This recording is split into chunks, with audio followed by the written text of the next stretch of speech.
Sekarang di TikTok lagi rame banget orang-orang mempromosikan rumah-rumah gitu ya, yang rumah-rumah Ya. subsidi seperti itu. Jadi sesimpel kita cari tim kita, satu orang, Mhm. terus dia datang ke rumah-rumah itu, dia bikin konten yang kayak gini. Rumah DP 1 juta cek, sesimpel itu misalnya. Oh, oke. Iya, pasti pernah dengar kan? Ya, Rumah terus apa namanya? cek gitu ya. Rumah nyaman harganya cuma 2 juta per bulan cek misalnya contoh dia terus Oke. shoot videoin diliatin simpel itu untuk ngejar pasarnya rata-rata TikTok juga bagus nih platformnya. Terus kalau untuk Instagram lebih banyakin info-info terkait rumah yang nyaman tuh seperti apa sih gitu. Itu soal Apakah tips-tipsnya gitu ya. Iya betul. Bagaimana sih cara walaupun rumahnya kecil, gimana caranya biar bikin tetap nyaman, misalnya seperti itu. Terus kalau untuk yang jualannya, bisa juga ngelempar kayak misalnya ada promosi, kita ngasih tahu produk kita lebihnya apa ya. Tadi subsidi itu juga sebenarnya nilai Oke. lebih yang bisa dibandingkan sama produk-produk orang lain yang Nilai plus ya. betul. Oke. Nah, tadi kan kita katakan foto itu sekarang lebih banyak konten yang lebih mengarahnya ke video gitu ya, Mas. Jadi Betul. TikTok ini bisa jadi salah satu solusi ya Betul. buat teman-teman kita semua yang mungkin ya kalau peralatan biaya besar itu kan seperti Mbak Yeni Januarti di Kalimantan juga bilang untuk buat konten yang menyentuh emosional harus biaya besar ya, Mas ya. Nah, Oh ini bisa enggak. fasilitasi dengan aplikasi seperti TikTok gitu ya, Mas Jimmy? Betul. Betul banget. Jadi eh, saya sering banget dulu membuat konten yang bahkan nol budget Oke. tapi interaksinya besar karena bukan bukan alat produksi kita yang kita maksimalkan, tapi value dari cerita kita yang kita maksimalin. Jadi padetin ceritanya, bikin cerita yang matang banget. Riset aja terus-terusan, pelajari konten-konten yang menarik tuh kayak gimana. Ada contohnya iklan Thailand, sesimpel dia cuma nge-shoot Oke. video karyawannya, Mhm. disuruh nulis eh, kapan terakhir ngobrol sama ibu, kapan terakhir ngajak ibu makan, kapan terakhir gitu doang di shoot Ya. itu nyentuh banget orang semua sedih yang nonton pasti. Jadi Lalu kemudian sebenarnya diberikan teks gitu ya. betul, yang penting value-nya, value dari ceritanya. Value Nah, dari ceritanya. aku mau ngasih bocoran dikit, TikTok lagi ngasih 4,5 juta gratis. Oh wow. 4,5 juta untuk budget advertising. Manfaatin. Sayang Mas, banget kalau nggak diambil. jadi Untuk bisa langsung siapapun. informasinya di TikTok ya, atau mungkin Betul. Ya, informasinya di Instagramnya TikTok Official Indonesia barangkali bisa boleh di. bisa langsung ke TikTok juga, TikTok for Business ada, itu langsung bisa diklaim 4,5 juta untuk kenalin produk kita. Lumayan itu ya buat Banget. teman-teman UMKM kita yang ada di Iya. sini hadir semuanya.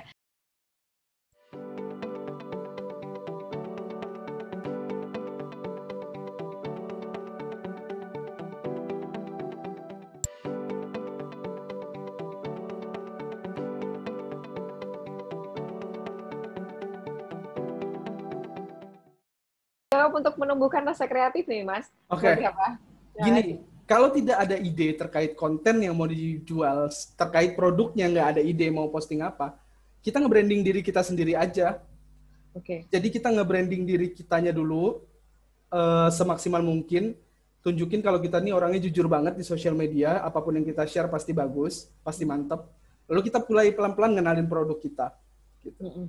Nah, karena emang susah mencari value dari produk. Oke. Emang susah banget nih kita pengen tahu produk kita nih apa, yang terbaiknya apa. Tapi sebenarnya pasti selalu ada nilai lebih. Kayak kita, kalau nggak ada ya dibikin, dicari value-nya. Cari solusinya. Misalnya orang-orang yang beli produk kue kering itu kendalanya adalah pengiriman lama. Kita cari pengiriman tercepat. Misalnya value-nya packaging-nya jelek, kita cari packaging yang paling bagus. Atau barangkali karena kue keringnya biasanya hanya dibikin hanya di Lebaran aja, ini ready terus setiap saat. Betul. Karena ini biasanya saya suka cari kastengel tapi suka susah nyarinya cuma Iya, di Lebaran, Bu. Nah, ini bisa itu dimanfaatkan ya. bisa Jadi banget. ready terus setiap saat gitu ya. Betul. Ya Oke. kita uji coba aja dulu di bulan awal, kita posting Ya, kalau minatnya jelek ya kita cari uji coba lagi postingan yang lain, uji coba terus. Makanya digital selalu ada marketing, uji ya coba betul. Digital marketing itu butuh waktu kurang lebih 3 bulan untuk riset di awal. untuk tahu apa konten yang harus bisa diisi di sana ya. Betul. Lalu kemudian ada yang sudah bergabung, Isti Maulidia sudah bergabung dengan kita. Selamat siang, Selamat Mbak siang Kak Isti. Isti. Apa kabar? Sedang ada di mana ini? Yuk kita ngobrol bareng yuk.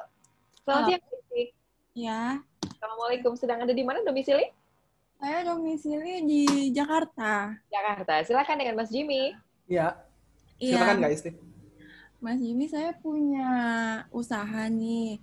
usaha saya Instagramnya teman healthy. Kira-kira boleh nggak ya untuk bantu dikasih masukan kah atau gimana? Karena selama ini saya udah berusaha buat kok, tapi kok viewersnya dikit. Udah Apa Teman healthy teman healthy? di Instagram. Warnanya hijau ya logonya ya. Iya. Oke, silakan sambil dilihat Mas Jimmy. Sebentar, saya buka Teman healthy. teman Sudah healthy. berdiri berapa lama ini, Mbak Isti? Baru 3 bulan waktu awal-awal pandemi ini gitu. Oh, oke. Jadi produknya khusus fokus di mana? Produknya ini sebenarnya fokusnya itu inginnya untuk mengedukasi masyarakat bahwa selain susu sapi, kita tuh juga ada loh yang namanya kayak susu nabati. Sebenarnya emang fokusnya itu untuk orang-orang yang mau pindah untuk ke hidup yang lebih sehat, atau enggak mungkin mikirnya itu orang-orang vegetarian, vegan kayak gitu. Tapi kok rasanya kok belum masuk gitu ke orang-orang ini gitu. Oh, oke. Makanya saya izin. Ini sambil kita lihat untuk studi kasus ya, Mbak Isti. Teman healthy. Sudah berbagi. Kalau untuk Instagramnya sendiri berarti dibikinnya sudah 3 bulan yang lalu juga ya? Iya. Oke. Kalau penjualan lebih banyak dari mana? Dari social media atau dari marketplace, Mbak Isti? Masih dari kalangan-kalangan Teman-teman ya? Oh iya, teman-teman. Baru kemarin sih pertama kali baru nge-ads. Dan gitu baru sekali juga dapet customer yang emang dari iklan gitu. Oke, ini dia teman healthy. Coba kita lihat ya. Bapak Ibu bisa lihat ini sebagai studi kasus. Followersnya sekarang 1.249. Oke. Ini sebetulnya menarik ya, Mas Jimmy? Silakan. Banget. Sebenarnya secara nama profil udah ngebantu. Akan memudahkan orang untuk nyari. Karena sosial media itu kan sama formatnya kayak Google juga. Orang akan nyari susu almond dan mede pasti ya. Ya. Terus muncul nih, karena nama profilnya udah itu. Terus juga secara bio sebenarnya udah bagus, detail. Ada link tree juga ke bio. Dan ini udah banyak. Nah, satu, saya pengen ngasih tahu, konten itu hanya salah satu cara untuk bersosialisasi di sosial media. Ya. Kalau konten yang bagus, itu belum cukup sebenarnya untuk meningkatkan penjualan. Kita harus ngelakuin lagi hal-hal yang lain. Endorsement, advertising, hashtag riset, oke. Terus juga kita harus barter exposure sama influencer, itu hal penting juga tuh yang lain. Konten itu memastikan konten Instagram kita trusted, memastikan Instagram kita ini terpercaya karena konten yang dibuat memang sesuai, memiliki value buat orang-orang. Nah, saya mau coba cek satu postingannya. Ya. Nah, hashtag itu harus banyak sekali kah, Mas Jimmy? Setidaknya kayak 20, Kak. Oh, minimal 20. Baik. Kalau ini kan benar-benar jualan aja. Ya. Gimana kalau misalnya tiba-tiba di awalnya vegan? Kenapa vegan? Kenapa harus vegan? Apa manfaat vegan? Oke, jadi lebih bikin penasaran konsumen yang lihat ya. Jadi kita ngasih value-nya ke situ. Apa sih produk-produk vegan itu? Misalnya seperti itu dicontohkan. Nah, jangan ngasih link di caption Instagram, karena nggak akan bisa diklik. Oke. Betul. Nah, hashtag didetailkan lagi, kita riset nih. Misalnya contohnya susu almond, kita klik. Dari postingan susu almond, kita lihat yang paling atas, kita lihat dia nggunain hashtag apa lagi. Oh, baik. Nah, ini kita pakai nih yang lain. Jualan almond powder, almond drink, susu almond kita catat. Terus cari lagi. Cari lagi. Nih, ini banyak nih, vegan milk, susu almond, murni dan alami, kita pakai lagi semuanya. Ya. Jadi hashtag itu jangan pelit, jangan sedikit. Pakai sebanyak-banyaknya. Pakai sebanyak-banyaknya hashtag. Lalu kemudian juga mengubah copywriting-nya sedikit, diubah jadi yang bikin penasaran ya, Mbak Isti. Betul. Kenapa vegan? Produk apa yang kira-kira dimunculkan melalui gaya hidup vegan gitu. Betul. Ya? Nah, kayak gini, ini menarik. Milk versus, aku nggak tahu nih cara nyebutnya. Milk juga kali ya? Milk. Nah, itu misalnya apa ini dua? Ini kan something new for orang yang ngelihat. Ini ada value-nya, orang pengen terlibat tuh. Cuman, nah kita detailing-nya itu dibikin slide, dibikin swipe. Oke. Contohnya gini ya, salah satu konten aku. Apakah emang ada bakal orang yang mau nge-swipe gitu? Sedangkan kan emang engagement dari konten saya sendiri masih cukup rendah. Itu makanya gunakan hashtag tadi. Oke. Hashtagnya yang banyak. Ini anggaplah kita menggunakan Instagram versi ini ya, versi organik. Jadi kita tidak mengeluarkan budget untuk promosi. Nah, saya ngasih satu tips untuk mendapatkan follower secara organik, yaitu adalah misalnya bisnisnya kakak ini, Iya. tadi ya teman healthy. Iya. Terus kita cek postingan ini, kita lihat susu almond, kita klik hashtagnya, cari Instagram yang followersnya banyak. Contohnya ini karena dia nomor 1 ya. Kita lihat komennya, terus klik salah satu orangnya, follow. Oke, kita balik lagi, kita klik lagi. Follow. Lihat postingannya, di-like. Di-like lagi. Di-like lagi. Oke. Sampai 5.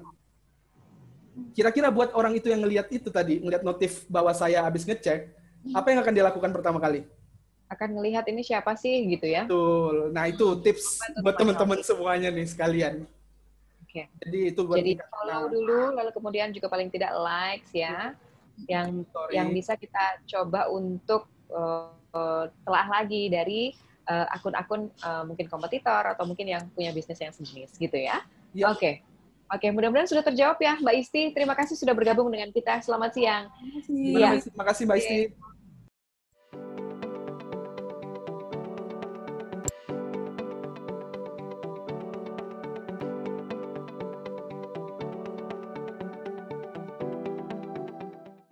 Kalau nanti gitu udah terbiasa banget dengan melakukan riset konten pilar, nanti pasti muncul idenya gampang. Nih, saya udah tahu tuh pasti bagus kontennya kayak gimana. Ibu-ibu pusing kepalanya, ribet, harus misalnya anaknya ngompol, ya, diapers habis, harus pergi ke depan, ke Alfamart atau Indomaret buat beli, habis itu digunakan buat anaknya, kotor dibuang lagi, sampah numpuk, di-shoot lagi. Akhirnya buang ke tong sampah, videoin lagi tong sampah, diapers numpuk, gitu. Limbah, gitu. Udah ribet, limbah, bau. Kenapa nggak pakai ini? Oke. Contohnya. Jadi kira-kira mencari dulu problem masalah yang biasanya akan dihadapi dan kalau solusinya bisa didapat dengan menggunakan si produk ini gitu ya, Mas Jimus. Oke. Betul, Kak. Jadi cari solusinya dulu, cari problemnya dulu, ya kita bikin konten solusi gitu. Ya. Jadi kemudian solusinya bisa pakai produk kita. Gitu ya, Ibu Endang, mudah-mudahan membantu. Jadi bisa langsung dipraktekkan untuk bisa bikin konten.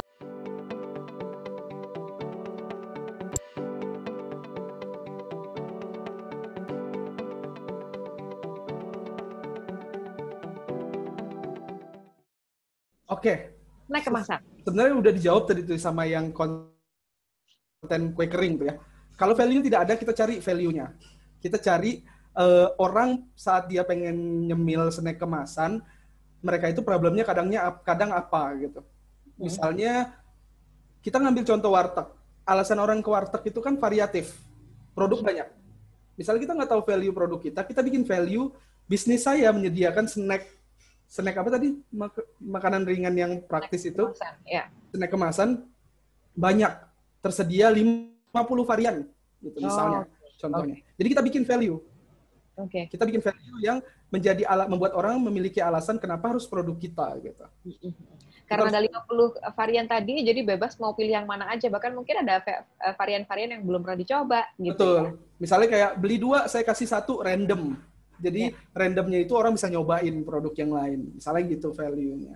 Ini gabungan antara promosi ya dengan value. Jadi bisa dicoba untuk kreatifkan lagi.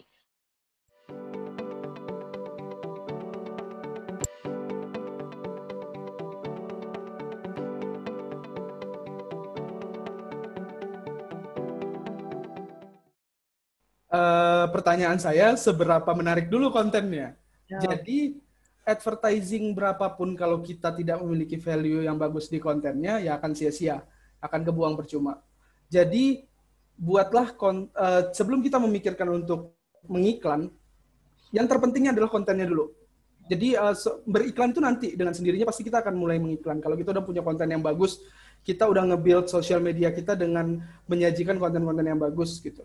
Kalau emang mau mulai mengiklan, lebih bagus konten-konten yang sifatnya emang ada call to action, kayak ada gratisan, ada giveaway, ada promosi. Contohnya kayak misalnya ambil produkmu gratis, Padahal kenapa bisa gratis? Kalau beli satu, gratis satu. Misalnya kayak gitu. Itu ada call to action-nya. Ada melibatkan orang untuk mengklik. Jadi intinya melibatkan emosional orang. Kenapa dia ada alasan buat mau ngelihat iklannya. Jadi saya pernah beriklan budget 10.000 satu hari, sama budget iklan sehari 50.000, ada juga yang 10 juta. Hasilnya beda-beda. Saya pernah 10.000 cakupannya luas, karena kontennya bagus.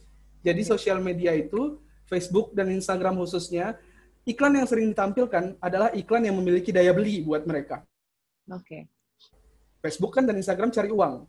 Mereka cari uang berdasarkan iklan itu diklik. Semakin iklan itu sering diklik, budget habis. Masuk ke Facebook. Jadi Facebook akan menampilkan konten-konten terbaik. Algoritmanya gitu ya. Betul. Facebook dan Instagram akan menampilkan iklan-iklan terbaik, iklan-iklan yang paling banyak minatnya, iklan-iklan yang paling menarik buat orang, itu akan ditampilkan terus. Karena mereka pengen cepet habis budgetnya, biar orang nambah lagi gitu. Oke. Tapi yang kita sebut konten ini adalah gabungan antara desain, kemudian copywriting, dan juga ide kreatif ya, Mas Jimmy. Yang Betul, ini tadi menggerakkan emosi seseorang. Jadi ini bisa dikreatifkan lagi, dikenali bisnisnya kuatnya di mana, ya. Seperti itu dikuatkan dulu, baru kemudian dipilih ads-nya di mana mau beriklannya. Baik, mudah-mudahan membantu dan semoga sukses ya usahanya. Aduh, senang deh kita bisa membantu teman-teman dan melewat ini belajar studi kasus langsung ya.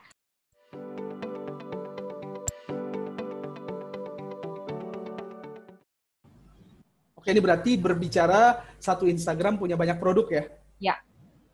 Bisa kita akalin, misalnya produk kita ada 10, kita bagi-bagi aja dalam 1 bulan. Misalnya kita pengen cepet diposting 1 hari 2 produk bisa, 1 hari 1 produk, misalnya jangan digabung. Kalau digabung agak kurang bagus karena kelihatan terlalu banyak, orang bingung, nggak ada opsi gitu. Jadi lebih baik di satu-satu aja ya. Tapi kita detailin dulu di akun di bio kita, menjual berbagai macam produk, misalnya seperti itu. Nah, untuk detailingnya ditaruh di editorial plan, bagian produksinya kita bagi-bagi aja. Tapi sebenarnya lebih baik, kayak saya ada megang satu brand, tapi dia punya 6 divisi. Itu masing-masing punya Instagram semua, masing-masing punya sosial media. Memang membutuhkan waktu banyak untuk manage-nya, gitu. Tapi itu lebih efektif. Cuman kalau yang masih baru, nggak apa-apa jadiin satu, cuman kontennya dibagi-bagi. Kontennya dibagi-bagi. Tapi nanti pada akhirnya disarankan untuk membuat satu produk untuk satu Instagram atau satu sosial media atau bagaimana? Sarannya begitu di Satu akhir. produk, satu Instagram, betul. Untuk lebih spesifik lagi bicara tentang produknya. Ya. Kecuali yang mau kita kenalkan bisnis kitanya. Misalnya kayak Tokopedia. Dia nggak ngiklanin satu-satu produknya, tapi dia ngiklanin Tokopedia-nya aja gitu. Oke, baik. Sudah dimengerti ya Bapak Ibu ya, mudah-mudahan membantu. Ada Lydia Christina yang sudah bergabung dengan kita secara live. Halo Ibu Lydia, selamat siang. Siang menjelang sore nih, sudah hampir jam 3 waktu Indonesia Barat. Selamat siang. Menjelang sore Ibu Lydia, boleh di-unmute? Suaranya masih off. Silahkan langsung ngobrol dengan Mas Jimmy. Selamat siang, Ibu Lydia. Ya, selamat siang. Sedang ada di mana Ibu domisili? Saya di Kota Tamiang Layang, Kalimantan Tengah. Kalimantan Tengah. Silakan dengan Mas Jimmy. Iya, saya mau tanya gini Mas, saya ini kan kerja juga ya sebagai kerja kantor sebagai ASN, tapi saya juga jualan kebetulan di marketplace. Nah, saya kan baru-baru belajar digital marketing nih, katanya harus bikin konten, terus banyak teorinya. Yang jadi soal nih, di satu sisi saya juga kerja di kantor, di satu sisi juga saya jualan online. Kadang-kadang saya bisa bikin konten itu cuman tengah malam, kadang-kadang dini hari, dan itu cuman satu konten. Biasanya itu juga susahnya. Udah nggak kreatif ya Bu, waktu jam 1 malam ya Bu? Iya, saya postingnya justru jam-jam yang kan katanya jam produktif, jam-jam tertentu. Dan memang dalam satu hari itu saya kadang-kadang nggak dapat ide. Kadang-kadang kalau sudah jam istirahat, sudah nggak ada teman-teman, saya baru browsing-browsing gitu, baru bikin konten. Ya, gitu. Gimana maksudnya untuk mendapatkan produknya? Saya kerajinan. Banyak kerajinan juga, pokoknya produk-produk etnik dari Kalimantan.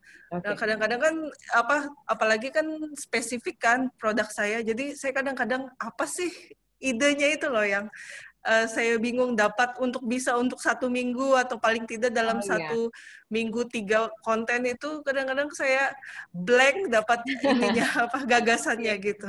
Baik, terima kasih. Gimana Mas Jimmy, silakan. Oke. Makanya saya tadi ada nginfokan, ngasih tips 7 hari sebelum masuk bulan berikutnya, itu kita gunakan untuk memikirkan mau posting apa. Intinya gini, Bu Lydia, kalau kita Mm-mm. udah punya konten pilar, kalau kita udah punya 2 tadi, kita jual apa, kita target pasarnya siapa, gampang kok kita akan munculin ide kontennya apa. Jadi kita cari dulu masalahnya nih. Orang yang membeli produk kita punya masalah, kita kasih solusi. Contohnya tadi masalah saya, orang-orang yang males olahraga, dia pengen diet, solusinya adalah saya ngasih obat teh diet, sama olahraga simple yang bisa dilakukan di rumah, tips-tipsnya gitu. Jadi 7 hari itu kita habiskan waktu untuk mikirin mau posting apa. Masih juga nggak ketemu, ya udah kita bikin aja seminggu 1. Dalam 1 minggu, ibu kan pasti ada liburnya. Di hari libur itu pakai untuk produksi, ibu. Misalnya kayak saya yakin kayak 6 jam pasti dapat kok 1 konten. Iya, untuk Sesimpel itu di dapat ide Instagram itu gitu. gimana? Nah, Masalahnya makanya apa saya gitu ya? di final advice materi saya tadi, 1, lihat kompetitor kita. Kedua, kita lihat akun Instagram yang lain, postingnya seperti apa. Ketiga, kan udah banyak platform, ada Google, ada Pinterest, ada Behance. Pinterest yang paling gampang. Kita cari aja Pinterest. Terus kita lihat gambar yang masuk ke kepala kita, idenya, ada postingan apa. Udah kita ambil idenya, kita posting. Oh gitu ya. Misalnya sesimpel ibu jualannya Kerajinannya apa ibu? Lebih ke aksesoris Kerajinannya kan? apa? Macam-macam, gelang, aksesoris, tas dari rotan. Nah itu gitu. bisa masuk bikin konten. Contohnya ya Bu ya, penggunaan gelang. Contoh foto-foto orang yang lagi pakai gelang bagusnya di sebelah mana. Apa perbedaan gelang yang ditaruh di kanan sama kiri? Sama ada juga nih pasti psikologi orang-orang yang menggunakan gelang di sebelah kanan itu biasanya kebiasaannya apa? Itu kan di Google pasti ada aja kayak gitu tuh, Bu. Asal kita riset aja gitu. Itu Fakta menarik sih. tentang gelang. Saya juga penasaran kenapa kok pakai gelangnya harus di kiri atau di kanan? Ya gitu seperti itu. Iya. Bisa di searching tuh Bu di Google kayak fakta Oke. penggunaan gelang. Fakta berarti lebih ke perilaku konsumen ya, kita lebih research di perilaku konsumen. Betul. Oh, gitu. Oke. Semoga membantu Ibu Lydia, sukses selalu ya. Terima kasih. Ya, sama-sama. Nah, terima kasih Bu Lydia. Tadi sudah ada Ibu Lydia, kemudian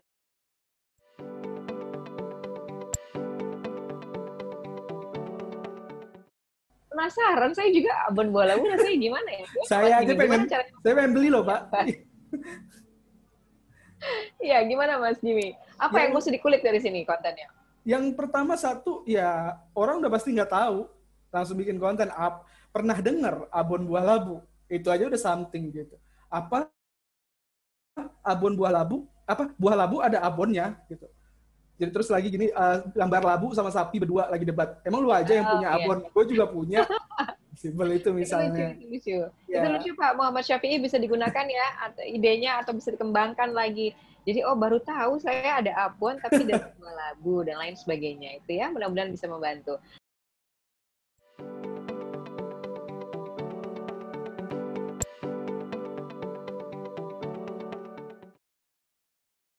Itu berarti yang kayak diukir-ukir gitu kali ya?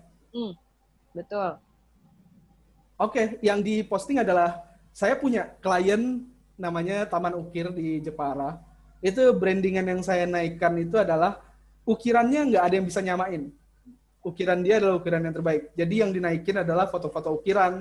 Terus sesimpel kayak misalnya suruh orang datang terus ngelihat ukirannya, kita kayak ngomong, minta respon dong sama ukiran ini bagus nggak? Atau dari klien-klien yang udah pernah beli minta testimoni. Jadi kalau untuk produk kayak gitu kita berarti jualnya experience kan? Itu kan produk experience tuh. Produk yang orang seni jatuhnya. Nah, jadi itu butuh testimoni sebenarnya. Butuh video-video orang yang mengucapkan, oh ini bagus nih produknya, oh ini keren nih produknya, ukirannya saya nggak pernah nemu di ukiran yang lain misalnya gitu. Yang orang bisa lihat langsung seperti apa produknya dan ukirannya sedetail apa gitu ya. Dan betul, tidak perlu mahal ya Pak, bisa dicoba TikTok tadi seperti yang Iya, betul banget. Iya. Timnya before after juga boleh, kayu masih polosan belum diapa-apain, tiba-tiba afternya diselesaiin juga bisa. It's a good content. Iya. Oke.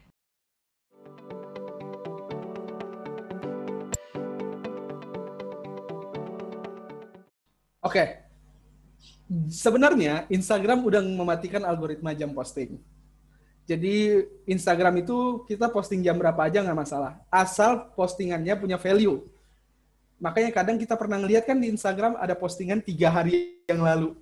Padahal kita baru buka Instagram 3 hari yang lalu loh gitu. Berarti jam udah nggak tentu. Cuman konsistensi Instagram juga penting supaya orang bisa mantau. Oh, besok Jimmy posting jam 1 nih, gue tungguin ah.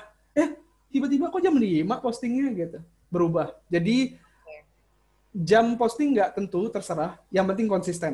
Jadi kita nentuin aja kalau kita standby jam 7, ya udah setiap hari kita harus posting jam 7 gitu. Konsisten jam segitu supaya ditunggu kontennya. Mau Betul. ngeluarin konten apa nih gitu Betul. Mas Jimmy ya. Betul. Oke.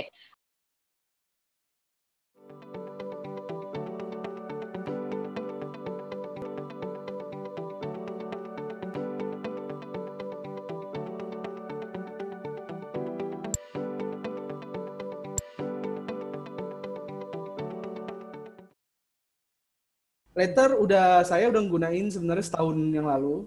Oke. Untuk Later itu gratis, tapi yang gratis itu cuma bisa satu sosial media. Jadi nggak bisa cross platform, cuma bisa diposting di satu sosial media. Terus bisa untuk 30 hari. Jadi nggak bisa lebih.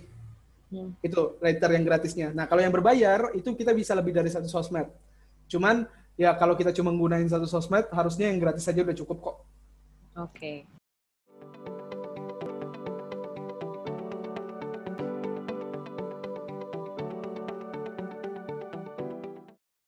Oke. Nah, ini silakan. Kalau impression itu jumlah konten kita dilihat. Jadi tidak menghitung berapa kali. Misalnya saya ngelihat konten itu 7 kali, ya udah impresinya 7. Kalau reach, saya ngelihat konten itu 1 kali, terus saya ngelihat konten itu 2 kali, 3 kali, enggak. Saya hanya dihitung 1. Jadi kalau reach itu dihitung jumlah orang, kalau impresi jumlah berapa kali itu tayang. Jadi impresi pasti lebih besar daripada reach. Karena bisa aja saya melihat postingan yang sama sampai 100 kali, jadi nilainya impresinya 100. Tapi kalau saya lihat postingan itu 100, di reach hitungannya 1.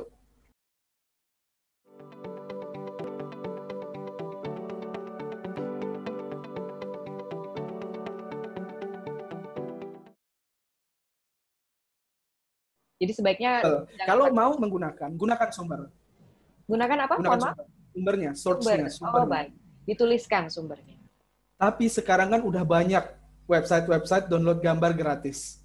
Ada Pexel, ada Unsplash, ya. Ada FreePic, itu gambar gratis. Kita usahain nggak ngambil konten orang lah. Lebih baik kita download yang emang platformnya gratis gitu. Oke. Lebih baik gambar kita polosan cuma tulisan ketimbang kita harus ngambil konten orang gitu. Karena beresiko buat kitanya nanti. Ya, kalau foto kan biasanya bisa di-download lewat FreePic, itu ada foto-foto berbayar, Bapak Ibu bisa dilihat juga di Google. Nah, itu kan foto orang-orang bule gitu ya, yang dari seluruh dunia gitu. Nah, kalau untuk konten lokal kita apa sebaiknya menggunakan foto-foto yang mereka yang gratisan atau kita produksi saja foto-foto kita sendiri, Mas Jimmy? Kalau ada biaya bisa produksi sendiri. Oke. Punya tools yang bagus, handphone keren, produksi sendiri. Itu lebih bagus. Tapi sebenarnya kayak Unsplash dan Pexel itu mereka nyediain kok kadang foto-foto orang Indonesia ada. Gitu. Ada kadang saya pernah nyari kayak misalnya ibu-ibu petani itu di Pexel ada orang Indonesia gitu. Oke, jadi carinya harus ada tambahkan ini ya keywordnya ya Indonesia atau Asia. Betul.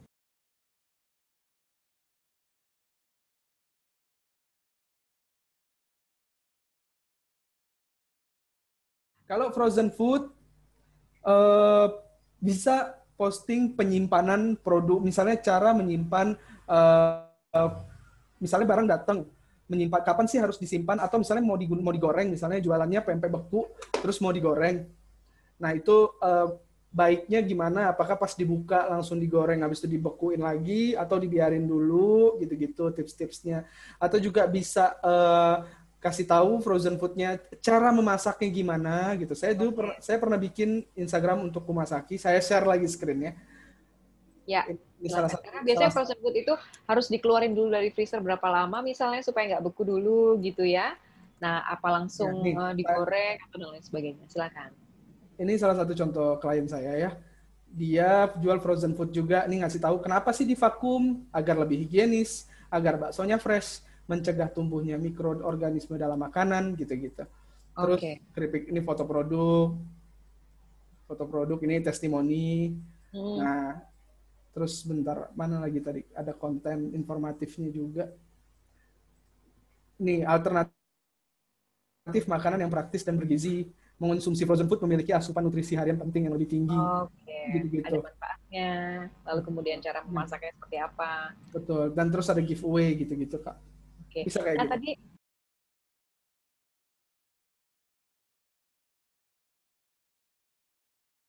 Betul, bisa banget.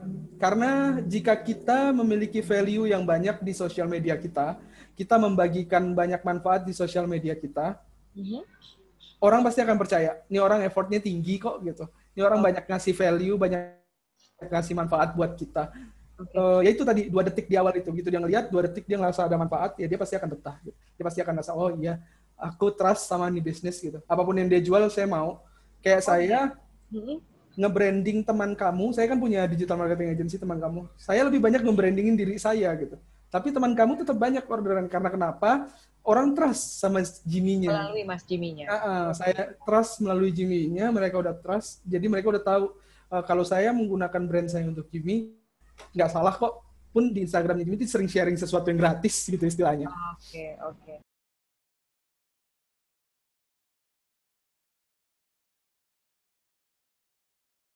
Oke. Wah, banyak banget udah pasti itu. Nah, untuk riset konten kan simple banget. Kita ke Google aja. Satu yang kita cari, manfaat madu. Terus membedakan madu asli dan madu palsu. Oh, membedakan madu asli, betul. Ya. Itu Nah, terus kalau untuk kontennya slide dengan yang tidak slide, artinya satu konten itu lebih bagus yang mana ya, Mas? Saya lebih suka konten yang slide karena lebih bisa banyak informasi yang diberikan. Karena orang lebih suka, nggak tahu, aku agak aneh sama psikologi orang-orang gitu ya, kalau di sosial media. Dia lebih nyaman membaca tulisan yang ada di gambar ketimbang baca caption. Oke. Pasti gitu. Mereka Pasti itu ya. Contohnya ya kayak saya juga kalau ngelihat postingan, saya lebih nyaman baca yang di gambar tulisan ketimbang baca di caption. Mungkin karena lebih menarik kali ya. Karena udah tertempel dengan gambarnya tadi ya. Iya, Jadi betul. ada warnanya dan lain sebagainya. Itu juga bisa dijadikan masukan ya, Bapak Ibu semua.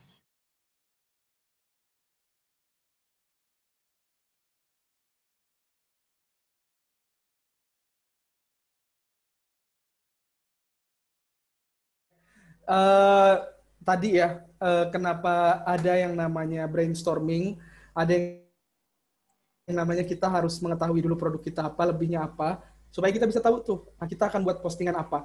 Untuk terkait masalah impor, kita juga harus tahu dulu brand impornya kita nih kenapa gitu, lebihnya apa gitu, apakah jauh lebih bagus daripada jasa, ini jasa ya, maaf ya, jasa impor.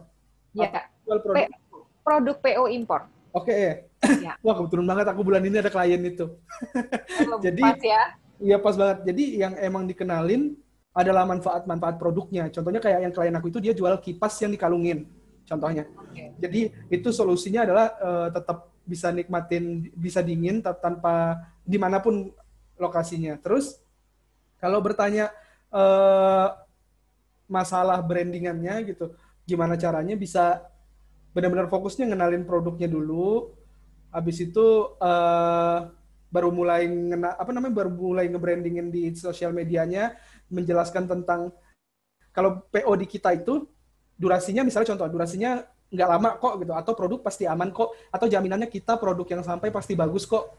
Terus kita ngasih tahu anggaplah sering impor produk dari Cina, terus kamu kecewa misalnya gitu. Nah, impor PO sama kami bisa ngejamin produknya bagus kok gitu, garansi gitu misalnya gitu. Bisa membangun trust di situ ya. Boleh dicoba ya nanti Ibu.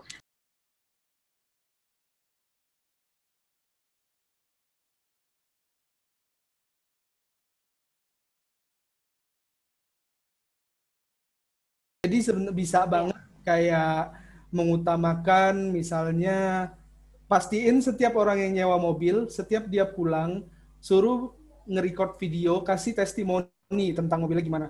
Misalnya orang ngerasa puas gitu-gitu, terus bilang ke mereka setelah ngasih testimoni, pesanan berikutnya kami kasih potongan harga, misalnya gitu. Syaratnya harus ngasih testimoni ke sosial media mereka, posting gitu, ke story-nya gitu. Dan mention barangkali ya. Mention, jadi yang diperbanyak gitu Kak, konten-konten testimoni sebenarnya. Sama ya tunjukkan kalau armadanya banyak gitu. Orang-orang kan ya kayak warteg kan ngelihat banyak menu gitu misalnya. Ya. Jadi armadanya banyak, bersih, tidak mudah proses pemesanan kayak gitu-gitu tuh bisa jadi konten semuanya. Dan di masa pandemi ini barangkali bisa ditunjukkan higienitasnya ya, Betul. supaya orang tetap aman pada saat menggunakan atau sewa mobilnya, gitu ya. Betul. Oke. Ya. Ada lagi yang ingin ditanyakan, Ibu Reynaldis?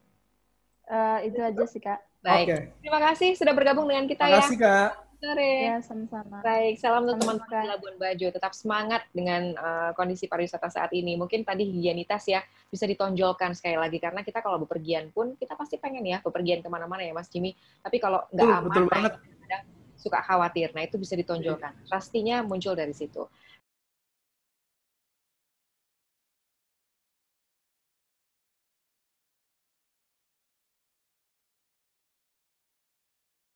Sama banget. Oke. Saya kan juga jasa digital marketing Oh, iya, agency. betul. Iya. Jadi yang diposting adalah kalau misalnya fotografi, kita kasih tips fotografi, simple tips fotografi menggunakan handphone gitu. Terus kasih filter-filter Lightroom gratis, begitu-gitu kontennya. Terus juga ya posting portfolio udah pasti gitu. Oke. Terus ya itu tips-tips fotografi. Jadi kayak kita tuh ngasih tahu ke orang kalau kita expert gitu. Sebagai penjual jasa, kita harus ngasih tahu audiens kita kalau kita itu advance, kalau kita expert sama apa yang dikerjakan, kita jual. Oke. Dengan cara kita membagikan ilmu yang kita tahu ke orang-orang. Jadi begitu orang lihat, oh dia sharing tentang foto yang bagus, berarti fotonya bagus nih gitu. Jadi orang akan trust kayak gitu sih, Kak. Oke. Terima kasih.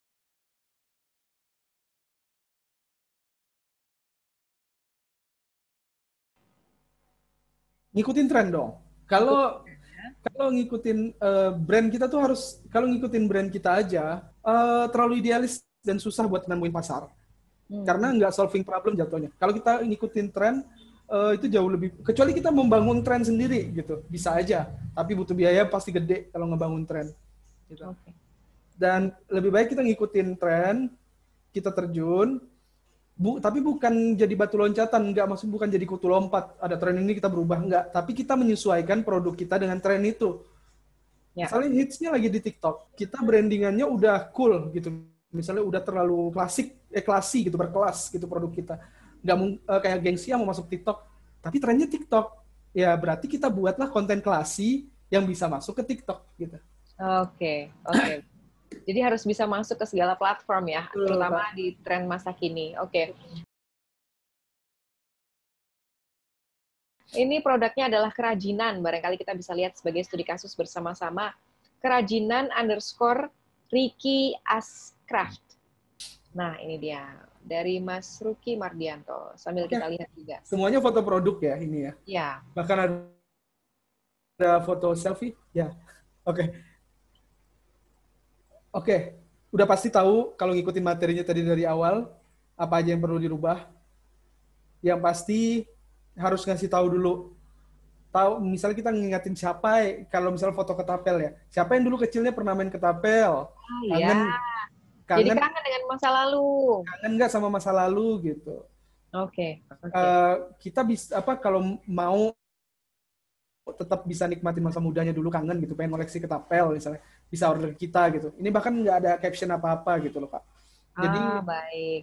Harus benar-benar dirapiin gitu. Ini cuman foto produk, lebih bagus lagi foto membuat produknya kita posting. Atau video pada saat pembuatan produknya. Ya, video saat pembuatan produknya. Kalau video tidak high res, kurang high res, apakah nggak ada masalah, Mas Jimmy? Sebenarnya untuk brand baru nggak apa-apa, Kak. Malah jauh lebih trusted kan, karena dia ada effort untuk ngebuat konten sendiri di rumah. Gitu. Oke. Nah ini barangkali kan, orang yang melihat dia bingung nih harus ngerespon apa nih, Kak. Kalau ini muncul betul.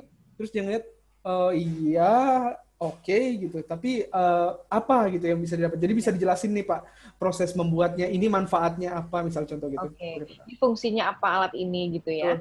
Lalu kemudian perlu nggak dicantumin harganya misalnya gitu? Ini termasuk konten. Boleh banget. Oke. Baik, bisa mulai diperbaiki, Mas Ruki. Mudah-mudahan berhasil. Lebih baik misalnya foto produk, terus dikasih teks aja tulisan gitu. Ini misalnya foto ketapel ini kasih tulisan siapa yang kangen main ketapel, misalnya seperti itu. Ya, oke, baik.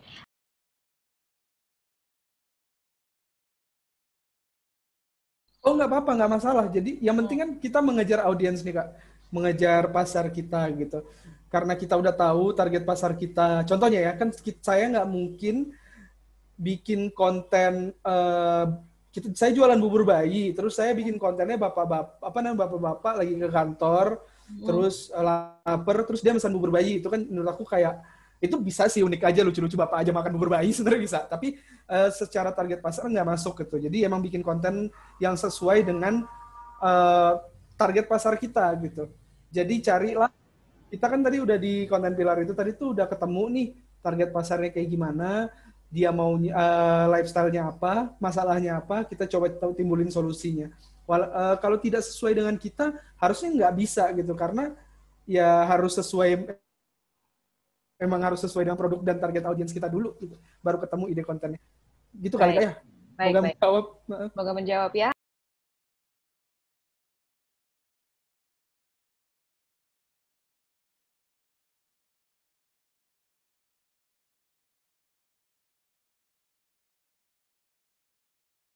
Untuk bikin kontennya bisa jadi yang kita branding itu adalah si brandnya, produknya. Jadi kalau bisa semua baksonya itu dalam satu brand. Jadi bukan reseller yang ngambil semua macam bakso terus dijadiin dilempar semuanya. Itu akan susah jualnya.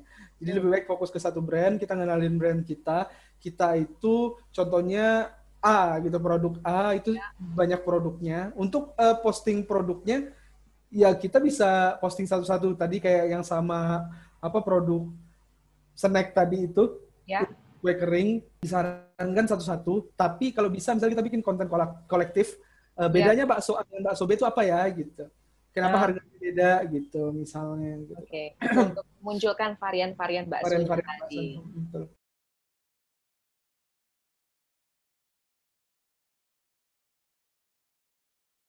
Kita infografis ini menarik ya, cukup menarik konsumen atau visitor di sosial media ya Mas ya? Iya, betul. Bagaimana kita research informasi dan menyusun kalimat yang baik untuk ditampilkan di sosial media usaha kita. Ini bisa juga jadi salah satu opsi konten ya, Mas Jimmy ya? Betul banget. Konten-konten saya tuh rata-rata di Instagram saya semuanya infografis. Jadi infografis itu adalah info yang dibikin grafis gitu bahasanya ya. Jadi untuk masalah risetnya, Google tuh udah luas banget, memudahkan kita banget untuk cari materi-materi apa yang ingin kita posting.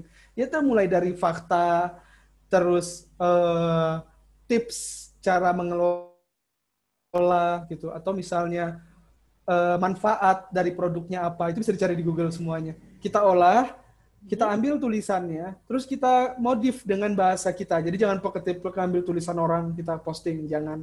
Mungkin tadi udah sempat disesuaikan dengan segmentasi, Mas. Perlu banget mengikuti dengan target pasar kita tadi. Kalau misalnya target pasar kita banyakkan anak muda, ya bahasanya lo gue gitu, keren-keren gitu. Ya. Tapi kalau target pasarnya orang-orang yang tua, ya bahasanya lebih sopan ya. Formal gitu misalnya. Lebih formal. Oke.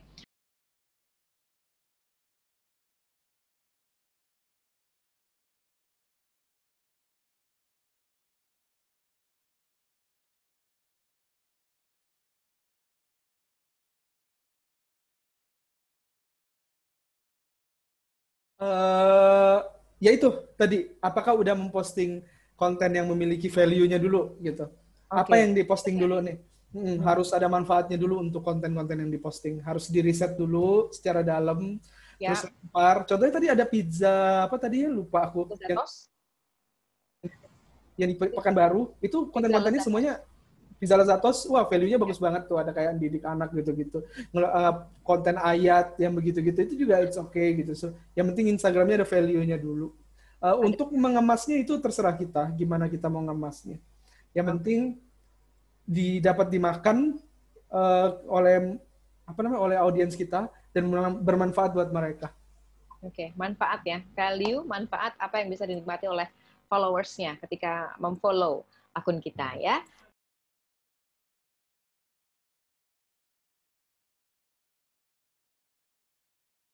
Nah, kebetulan Aku sebentar ntar aku sharing ya. Ya, boleh. Aku buka IG-nya dulu. Nih. Nah, ini ya. Ya. Nah, ini teman kamu postingan pertamanya adalah, "Halo, kenalkan diri dulu. Halo. Oh, baik.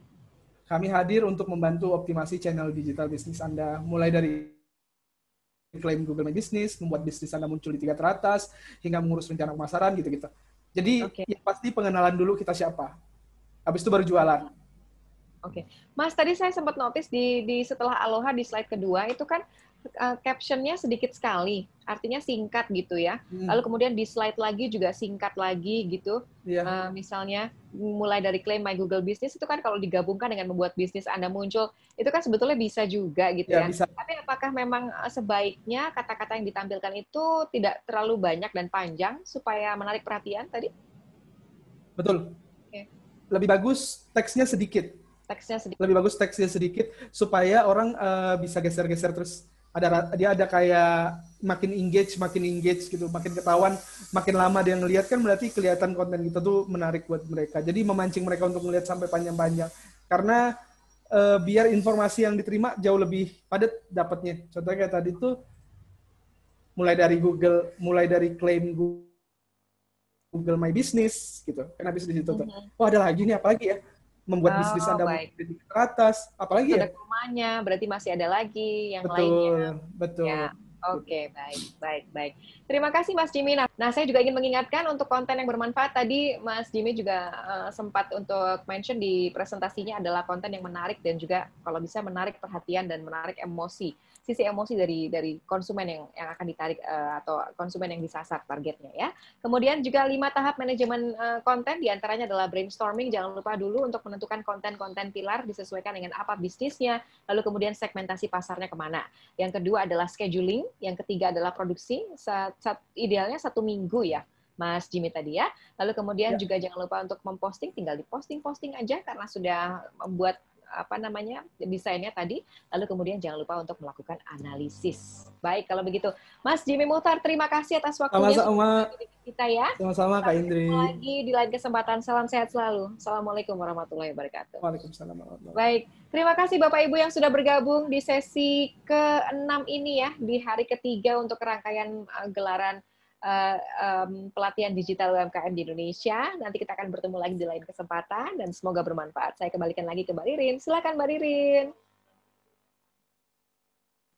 Iya, terima kasih kepada Mbak Natali Indri yang telah memandu sesi pelatihan tadi. Semoga sehat selalu, Mbak. Nanti kita ketemu lagi. Dan tak lupa juga saya mengucapkan terima kasih banyak kepada Mas Jimmy Muhtar selaku narasumber kita yang telah menginspirasi dan menambah ilmu kita pada hari ini tentang manajemen konten sosial media. Menarik sekali. Saya pun juga tadi sambil belajar. Tipsnya banyak sekali, pasti Bapak Ibu juga belajar banyak hari ini. Sekali lagi terima kasih Mas Jimmy, sehat dan sukses selalu untuk Anda. Dan Bapak Ibu semua, semoga pemaparan pada sesi presentasi dan diskusi tadi bisa membawa manfaat pada konten sosial media UMKM Anda, biar makin untung. Nah, ngomongin tentang keuntungan, pasti nggak jauh kan dari pembayaran Senin depan.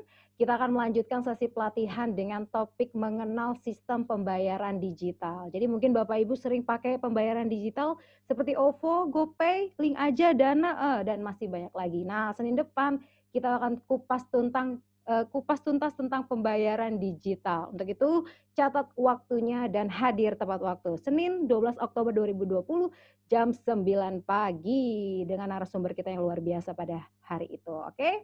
Baik, seperti biasa sebelum acara ini kita akhiri, saya meminta kesediaan Bapak Ibu untuk mengisi survei online dan juga absensi yang telah kami tampilkan pada layar device Bapak Ibu yang terdapat pada layar Bapak Ibu. Silakan di-scan atau bisa langsung diklik chat box Bapak Ibu semua. Baik Bapak Ibu semua, jika masih ingin bertanya banyak hal dengan Pak Jimmy hari ini, jangan khawatir, kami akan menampilkan juga jadwal konsultasi. Nah, ini jadwal konsultasinya besok 10 Oktober jam 1 siang sampai jam 3 sore. Nah, manfaatkanlah waktu bertanya tentang konten sosial media sama Mas Jimmy.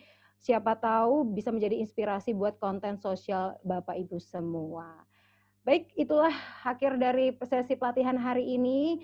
Akhir kata saya Ririn, mewakili Asosiasi E-Commerce Indonesia dan Bakti Kominfo. Sekali lagi mengucapkan banyak terima kasih atas kehadiran dan juga partisipasi Bapak Ibu. Kami mohon maaf jika ada kekurangan dan semoga acara ini memberikan banyak manfaat untuk kita semua. Selamat siang dan jangan lupa patuhi protokol kesehatan. Sampai jumpa di hari Senin. Sehat terus. Saya Ririn undur diri. Wassalamualaikum warahmatullahi wabarakatuh. Bye.